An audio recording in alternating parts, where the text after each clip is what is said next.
The condition of truth is to allow suffering to speak. That's not just a sentence. It's a profound invitation, a challenge, a radical call to action from one of the most incisive minds of our time, Dr. Cornel West. And it begs the question, what does it truly mean? Why is the very condition of truth inherently tied to allowing suffering to break its silence? In a world often obsessed with comfort, with quick fixes, with curated narratives, the idea of actively seeking out and listening to pain can seem counterintuitive, even uncomfortable. We'd rather scroll past, change the channel, or offer a platitude than truly lean into the raw ache of human experience. But what if that discomfort is precisely where clarity begins? What if true understanding, authentic progress, and genuine connection can only emerge when we open ourselves to the raw, unfiltered echoes of human suffering? This isn't about wallowing in misery. It's about confronting reality, finding solidarity, and building a more just world. Let's be honest. Our modern society often incentivizes the opposite. We're encouraged to be strong, to be resilient, to get over it. We're bombarded with messages that push us towards a sanitized version of reality, where pain is often privatized, stigmatized, or simply ignored. Think of the pervasive emphasis on superficial happiness, the pressure to always appear fine, or the rapid news cycles that jump from one crisis to the next without truly dwelling on the human cost. Think about it. How often do we, as individuals or as a collective, truly create spaces where suffering can speak without judgment, without the immediate urge to offer unsolicited advice, to intellectualize it, or to quickly shift the conversation? We often silence it out of discomfort, out of fear, or out of a well-meaning but ultimately misguided desire to fix it before we've even heard it. This can manifest in subtle ways, like changing the subject when someone tries to share a difficulty, or in more overt ways, like dismissing the legitimate grievances of marginalized groups.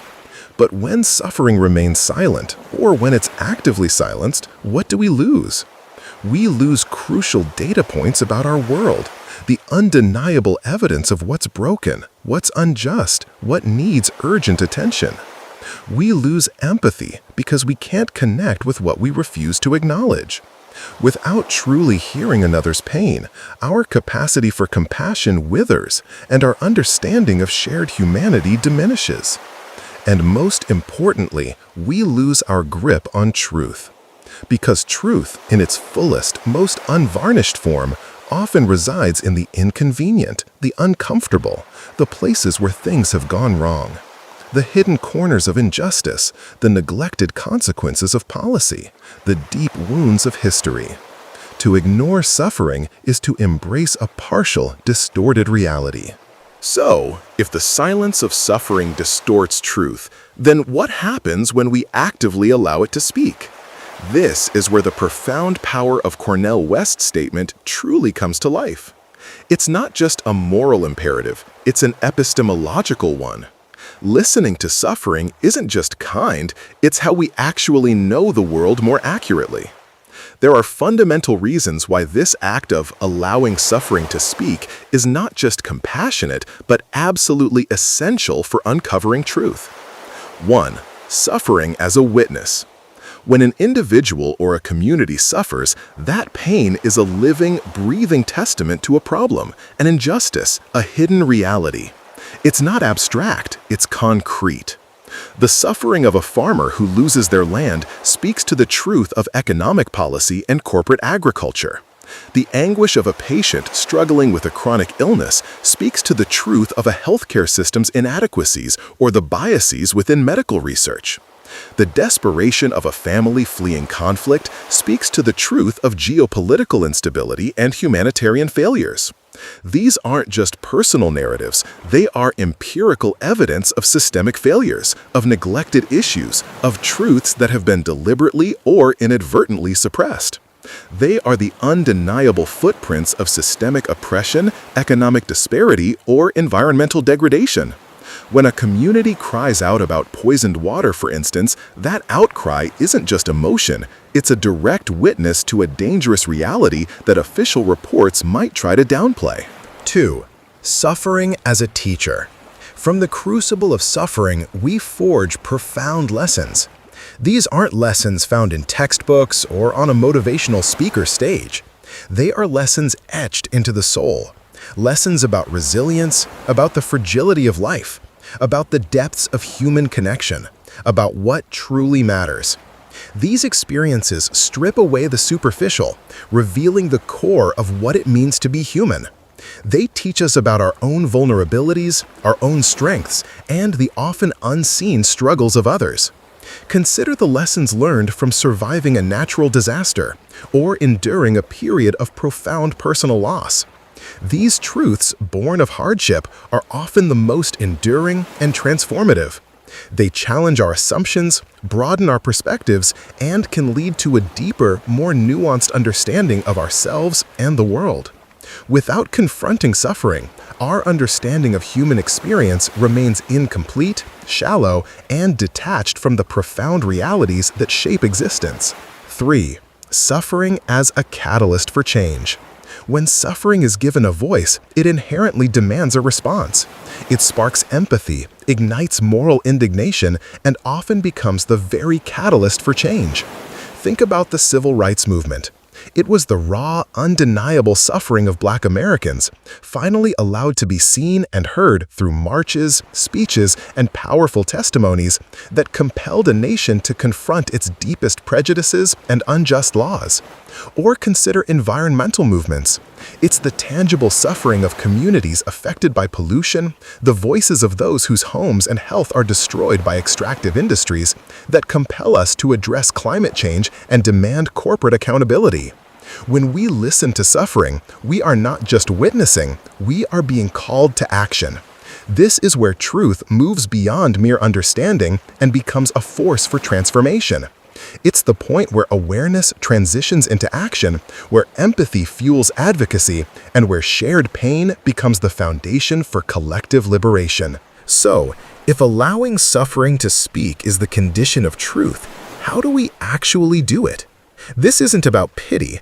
Pity often keeps us at a comfortable distance. It's about genuine engagement. It's about cultivating the art of listening. This art requires intention, practice, and a willingness to be transformed by what you hear. It starts with active listening. This isn't passive hearing. It means putting aside our own biases, our own preconceived solutions, our own discomfort. It means focusing entirely on the speaker, not just their words, but their tone, their body language, the unspoken narratives woven into their story. It means asking clarifying questions, not judgmental ones, to truly understand their perspective. It means being fully present, offering your undivided attention, and creating a space where the person feels truly heard and valued. It's about listening to understand, not to respond. This deep listening builds bridges, fosters trust, and reveals nuances that superficial engagement can never capture. Creating safe spaces. Suffering won't speak if it fears judgment, ridicule, or dismissal. We must foster environments, whether in our personal relationships, our communities, our workplaces, or even our public discourse, where vulnerability is not seen as a weakness, but as a path to authenticity. Where people feel safe to share their deepest pains without fear of reprisal, trivialization, or having their experiences co-opted. This might involve setting ground rules for respectful dialogue, ensuring confidentiality, or simply demonstrating through our consistent actions that we are trustworthy and genuinely care. Safe spaces are built on mutual respect and a shared commitment to seeking truth, even when it's painful. Beyond the individual, systemic suffering. It's also crucial to understand that suffering isn't always individual. It's often systemic. It's woven into the fabric of our institutions, our policies, our historical narratives. When we talk about allowing suffering to speak, we're not just talking about individual therapy sessions. We're talking about listening to the collective groan of communities marginalized by poverty, The silent desperation of those trapped in broken systems, the inherited trauma of generations facing oppression. This requires a different kind of listening, one that involves critical analysis, historical awareness, and a willingness to confront uncomfortable truths about power structures, economic inequalities, and enduring prejudices. It means analyzing data, examining policy impacts, and amplifying the voices of organizations and individuals who have been tirelessly documenting and advocating for systemic change. It means looking beyond individual stories to identify the patterns of injustice that create and perpetuate suffering on a larger scale. Let's look at some powerful examples throughout history and in our present day where allowing suffering to speak didn't just shed light on truth, but profoundly shifted the course of human events. These are stories not just of pain, but of the transformative power that comes when that pain is acknowledged and acted upon. Case Study 1. The Abolitionist Movement. Consider the abolitionist movement in the United States. For centuries, the brutal truth of slavery was suppressed, rationalized by economic interests, and denied by perverse ideologies. But it was the harrowing testimonies of enslaved people, their brutalized bodies, their shattered families, their stolen humanity, that forced a nation to confront the unspeakable cruelty at its core. Figures like Frederick Douglass, through his powerful narratives of personal suffering in works like Narrative of the Life of Frederick Douglass, an American Slave, didn't just tell stories. He unveiled truth about the systemic evil of slavery, making it impossible for many to look away. His voice, born of unimaginable pain, became a beacon of undeniable truth, galvanizing public opinion and fueling a moral crusade that eventually led to abolition. Similarly, Harriet Tubman's acts of incredible courage on the Underground Railroad gave tangible expression to the desperate suffering and yearning for freedom. Their lived experiences cut through the justifications and laid bare the horrific reality. Case Study 2. The Environmental Justice Movement. Fast forward to the modern environmental justice movement. For decades, industries have disproportionately polluted low-income communities and communities of color, often in rural areas or forgotten urban neighborhoods. The scientific data might exist in reports, but the real visceral truth comes from the families living with asthma, with contaminated water, with elevated cancer rates. When residents of places like Flint, Michigan raised their voices about poisoned water, it was their suffering, their children's rashes, their persistent illnesses, the economic burden of buying bottled water that cut through the bureaucratic denials and revealed the devastating truth of governmental negligence and systemic racism. Their suffering spoke, and the world was forced to listen, leading to investigations, aid, and a broader national conversation about environmental racism. These are not isolated incidents, but patterns of suffering pointing to deeper truths about corporate accountability and equitable resource distribution. Case Study 3. The Disability Rights Movement. Another powerful example is the disability rights movement. For too long, individuals with disabilities were largely invisible or relegated to institutions, their voices silenced and their experiences ignored. Society operated under the assumption that their needs were secondary or that they simply couldn't participate fully. But it was the collective suffering from discrimination, exclusion, and lack of access, the inability to enter buildings, to attend schools, to find employment, to live independently, that fueled a movement. Through protests, advocacy, and powerful personal narratives, people with disabilities allowed their suffering to speak, demanding recognition of their inherent dignity and equal rights. This ultimately led to landmark legislation like the Americans with Disabilities Act, the ADA, which fundamentally reshaped public spaces and legal protections, unveiling the truth that systemic barriers, not individual limitations, were the primary cause of their marginalization. Their voices didn't just ask for charity, they demanded justice and equality, transforming perceptions and legal frameworks. These examples aren't just historical footnotes, they are living blueprints for how we, in our own lives, in our own communities, can apply this profound principle. Dr. West's challenge isn't just for politicians or activists, it's for each of us, every single day. In our personal lives, how often do we truly listen to the suffering of a friend, a family member, a colleague, without immediately offering advice or judgment? Can we sit with their pain, validate it, and simply allow it to be heard? This builds deeper, more authentic relationships grounded in truth, not superficiality. Imagine a friend struggling with a mental health challenge. Instead of saying, "You just need to think positively," what if you truly listened to their experience of anxiety or depression? That act of deep listening unveils the truth of their internal world, allowing for genuine connection and support. In our communities, are we creating platforms for unheard voices? Are we supporting initiatives that center the experiences of those who have been marginalized? Are we willing to step outside our comfort zones and engage with truths that might challenge our own perspectives? This could mean volunteering at a local food bank and truly engaging with the stories of food insecurity, advocating for affordable housing, or simply showing up to community meetings with an open mind, ready to hear perspectives very different from your own.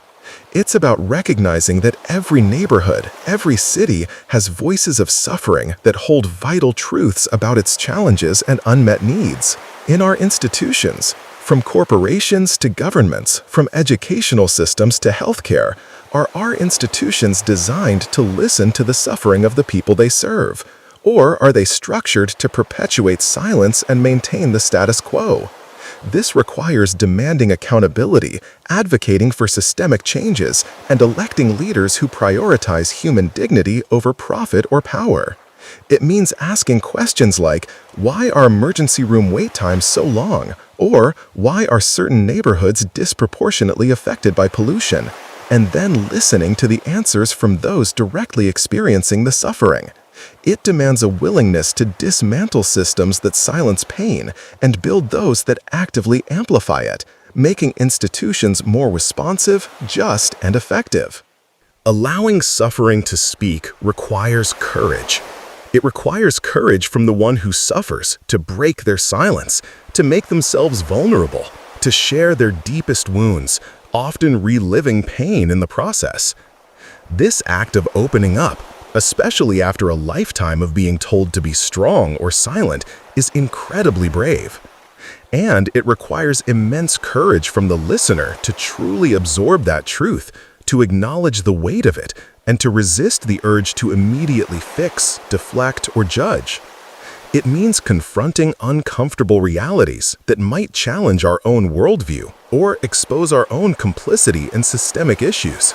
I never thought I'd talk about what happened, but when someone just sat there and listened without telling me what to do, it was like a massive weight lifted, and I finally saw things clearly. It felt like my truth finally had air to breathe. Hearing my neighbor's story about housing insecurity, it wasn't just sad. It made me realize how much I didn't know about my own community, how privileged I was. It made me want to act, not just feel bad. This act of listening isn't about wallowing in pain. It's about recognizing pain as a signal that something is fundamentally out of alignment with truth, with justice, with humanity. It's about understanding that truth isn't some abstract philosophical concept or a set of objective facts found only in data. It's lived, it's embodied, and it often screams through the silent agony, the quiet desperation, the righteous indignation of those who have been wronged, forgotten, or oppressed. When we turn our attention to these voices, we don't just expand our knowledge, we deepen our humanity. When we allow suffering to speak, we are not just being kind, we are being discerning, we are being wise. We are choosing a path towards genuine understanding, profound connection, and ultimately a more just and truthful world.